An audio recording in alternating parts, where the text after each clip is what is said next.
తాజా అంశాన్ని చూస్తున్నాం. హైదరాబాద్ పీపుల్స్ ప్లాజా వాహనాల పార్కింగ్ స్థలంలో ఓ వ్యక్తి దారుణ హత్యకు గురయ్యాడు. ఇద్దరు వ్యక్తులు కత్తులతో పొడిచి పారిపోయారు. మృతుని ఛాతీ, పొట్టపైన కత్తిపోట్లున్నాయి. రామ్గోపాల్పేట పోలీసులు ఘటనాస్థలికి చేరుకొని ఆధారాలు సేకరించారు. మృతుని యాకత్పురాకు చెందిన అలీగా పోలీసులు గుర్తించారు. హత్య చేసిన స్థలం ఎదురుగా గుర్రాలు, ఒంటెల కాపలాదారులు ఉన్నారు. జనసంచారం ఉండగానే హత్య జరగడం కలకలం రేపుతోంది. ప్రత్యక్ష సాక్షిగా భావిస్తున్న ఒక వ్యక్తిని పోలీసులు అదుపులోకి తీసుకొని విచారిస్తున్నారు.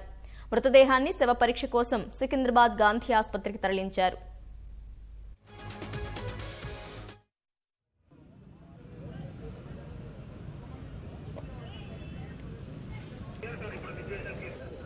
కంట్రోల్ తీసుకున్నా అది కూడా బెడ్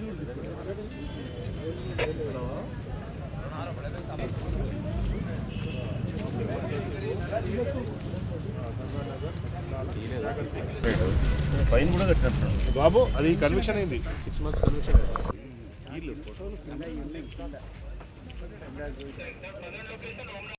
ఇక్కడ ఈ సీన్ బట్టి చూస్తే అక్కడ పడినటువంటి అక్కడ కొద్దిగా ఇది మిక్చర్ పొట్లము, తర్వాత ఏదో బాటిల్ లాగా అక్కడ ఉన్నది.